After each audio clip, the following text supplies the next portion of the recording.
Everyone, इस video का topic है phagocytosis. What is phagocytosis? Phagocytosis क्या होता है? जैसे बताया था, फैगोसाइटोसिस में दो सेल आती हैं, न्यूट्रोफिल्स, मोनोसाइट। तो न्यूट्रोफिल्स और मोनोसाइट जो काम करती है, तो बैक्टीरिया को किल करने का काम करती है, खाने का काम करती है, उसको मारने का काम करती है। तो जो न्यूट्रोफिल्स मोनोसाइट सेल है, बैक्टीरिया को जो खा जाती है, तो उसी को हम फैगोसाइटोसिस कहते हैं।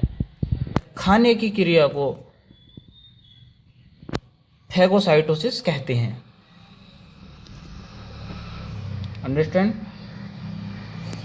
सो इसकी डेफिनेशन देख सकते हैं। Process of ingestion and killing, process of ingestion and killing of microbes और a foreign substance by a phagocyte. तो प्रोसेस ऑफ का इंजेशन एंड किलिंग का मतलब, इंजेशन मतलब होता है कि इन सेल्स बैक्टीरिया को इन, या इन माने क्या होता है अंदर, यानी कि अंदर लेके इंजेशन, और अंदर लेके बैक्टीरिया को सेल अंदर लेकर और किलिंग कर रही है ऑफ माइक्रोब। किसको? माइक्रोब क्या होते हैं? जैसे बैक्टीरिया, वायरस, फंगी, ये सब माइक्रोब में आते हैं। इसलिए तो प्रॉपरली हम बैक्टीरिया नहीं कह सकते, इसलिए यहाँ पे माइक्रोब्स कहा गया। और ये foreign substance by a phagocyte, किसके द्वारा? फैगोसाइट के द्वारा। तो हम देख लेते हैं फैगोसाइट में कौन कौन सी सेल आती हैं। जैसे सेल ऑफ फैगोसाइटोसिस, जैसे आपकी आ जाती है न्यूट्रोफिल मोनोसाइट ब्लड में 10 से 20 घंटे रहती है। 10 से 20 घंटे बाद वो टिश्यू में चली जाती है। तो जब ब्लड में थी तब तो उसे मोनोसाइट सेल कहा गया, और जब टिश्यू में चली गई 10 से 20 घंटे बाद तो उसे मैक्रोफेजिस कहा जाता है। मैक्रोफेजिस। तो कौन कौन सी सेल हो गई फैगोसाइटोसिस में? न्यूट्रोफिल्स, मोनोसाइट या मैक्रोफेजिस कह सकते हैं। अब सेल का, बैक्टीरिया को किल करने का प्रोसेस देखते हैं कि कैसे कैसे न्यूट्रोफिल्स, मोनोसाइट मतलब फैगोसाइटोसिस कैसे करती है सेल बैक्टीरिया को। तो देखते हैं, ये आपकी सेल आ गई है और ये आ गया है आपका बैक्टीरिया। तो जैसे कि बैक्टीरिया जब टिश्यू के पास में आएगा तो टिश्यू को डैमेज करेगा, क्योंकि टिश्यू के बाद में तो कैपिलरी में ब्लड में इन्वॉल्व होएगा। तो पहले टिश्यू को डैमेज करेगा, वो टिश्यू को खाना स्टार्ट करेगा बैक्टीरिया। तो यहाँ से कुछ केमिकल सीक्रेट होंगे, कीमोटैक्सिस वगैरह केमिकल होते हैं, आगे बताएंगे क्या क्या होता है। तो कुछ केमिकल वगैरह सीक्रेट होंगे, कुछ डैमेज टिश्यू से और कुछ बैक्टीरिया से। फिर ये सेल को अट्रैक्ट करेगा, क्योंकि सेल तो कैपिलरी में है और ये टिश्यू पे है ये, तो इसको अट्रैक्ट करेगा सेल को। तो सेल जाना स्टार्ट कर देगी बैक्टीरिया के पास, इसको फैगोसाइटोसिस करने, एनगल्फ करने, इसको खाने। तो चलिए, और यहाँ पे पहुँचने के बाद में थोड़ी ये शेप चेंज कर लेती है अपनी, इसको वैक्यूल टाइप बोलते हैं इसको। इस प्रोसेस को हम सीडोपोडिया बोलते हैं। ये शेप चेंज करने को सीडोपोडिया बोलते हैं। तो ये आपका आ गया बैक्टीरिया। इस जैसी बैक्टीरिया के पास में आती रहेगी वैसी अपनी शेप चेंज करती रहेगी इसको अंदर लेने के लिए। ये आपकी आ गई है, इसने फाइनली अंदर ले लिया है शेप चेंज करने के बाद में। ये आपकी मेम्ब्रेन आ गई है, सेल की मेम्ब्रेन, और सेल की मेम्ब्रेन के अंदर आ गया है और शेप इसको पता भी नहीं चला, ये अंदर आ चुका है बैक्टीरिया। फिर उसके बाद में ये फाइनली अंदर ले लेती है और ये शेप पूरी तरह से प्रॉपर हो जाती है। अंदर आने को वेसाइकल बोलते हैं, इसको वेसाइकल। ये अंदर ले लिया है बैक्टीरिया, और इसको किल करने की क्रिया को हम फैगोसोम कहेंगे। प्रोसेस को इसके, ये अंदर ले लिया है वेसाइकल, बोलेंगे इसको। इसको किल करेगी, इसको खाएगी, तो इसको हम फेगोसोम बोलेंगे। अब इसके हम स्टेज देख लेते हैं, क्या क्या स्टेजेस होते हैं इसके फेगोसाइटोसिस के। तो चलिए देखते हैं। Stage of phagocytosis, 4 type stage होते हैं। Number 1 chemotaxis, number 2 diapedesis, number 3 adherence, injection and killing, number 4। तो कीमोटैक्सिस बताया था, जब बैक्टीरिया टिश्यू के पास में आएगा, बॉडी में एंटर करेगा और टिश्यू को डैमेज करेगा, तो डैमेज टिश्यू से और उस बैक्टीरिया से कुछ केमिकल प्रोड्यूस होंगे। जब केमिकल प्रोड्यूस होंगे तो ये केमिकल जो कीमोटैक्सिस है, ये वहाँ पे जो सेल हैं न्यूट्रोफिल्स, मैक्रोफेजिस, मोनोसाइट सेल हैं, उसको अट्रैक्ट करेगी ये कीमोटैक्सिस। उसके बाद में न्यूट्रोफिल्स, मोनोसाइट सेल जानी स्टार्ट हो जाएगी बैक्टीरिया के पास में। तो उसी क्रिया को हम डायबिडेसिस कहते हैं। कीमोटैक्सिस अटैक करेगी तो डायबिडेसिस जाने को बोलेंगे कि सेल वहाँ पहुँच रही है। और उसके बाद में एथेरेंस की बात करें हम, तो ये बताती है, ये क्रिया है कि सेल वहाँ, सेल यानी बैक्टीरिया से अटैच हो चुकी है।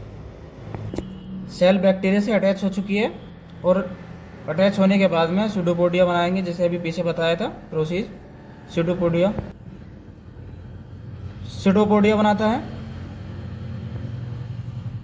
सूडोपोडिया बनाने के बाद उसको इंजेक्शन मतलब अंदर लेगा उसको और किलिंग कर देगा। तो कैसे? कीमोटैक्सिस डैमेज टिश्यू से और बैक्टीरिया से प्रोड्यूस हुआ, फिर ये सेल को अटैक करेगा और उसके बाद में सेल वहाँ पे जाना शुरू हो जाएगी। डायबिडेसिस, उसको डायबिडेसिस कहेंगे कि सेल वहाँ जाना स्टार्ट हो चुकी है। और एडहेरेंस मतलब सेल अटैच हो चुकी है बैक्टीरिया से और इंजेक्शन मतलब अंदर ले चुकी है और किलिंग मतलब खाना स्टार्ट कर रही है। आगे देखते हैं कैपिलरी में कैसे कैसे इनके स्टेजेस हैं।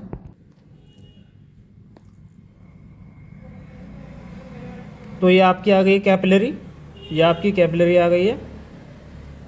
और कैपिलरी में ये न्यूट्रोफिल्स, मैक्रोफेजेस सेल हैं।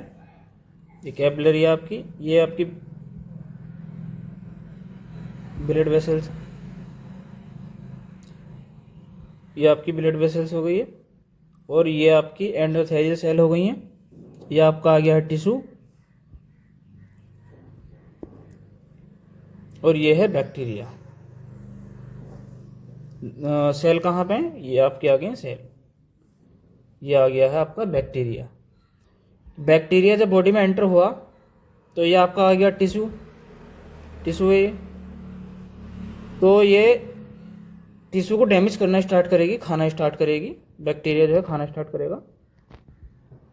तो यहाँ से बताया था होएगा क्या प्रोड्यूस होएगा, कुछ केमिकल प्रोड्यूस होंगे बैक्टीरिया से और डैमेज टिश्यू से। उसको क्या कहेंगे हम? कीमोटैक्सिस।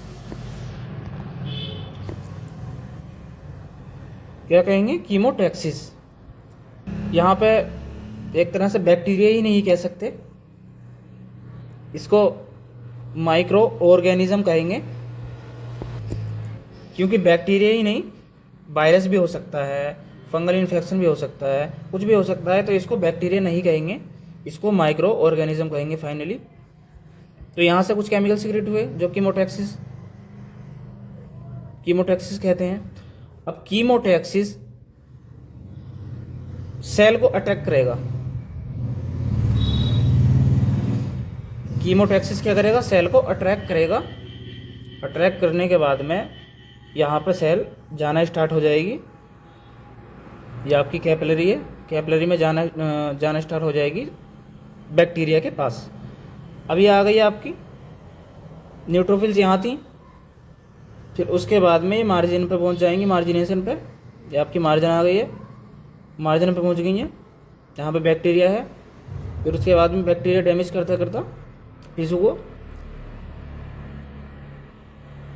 चलेगा आगे। तो जैसे जैसे बैक्टीरिया पहुंचेगा वैसे वैसे सेल इसको पकड़ने के लिए आगे जाएगी।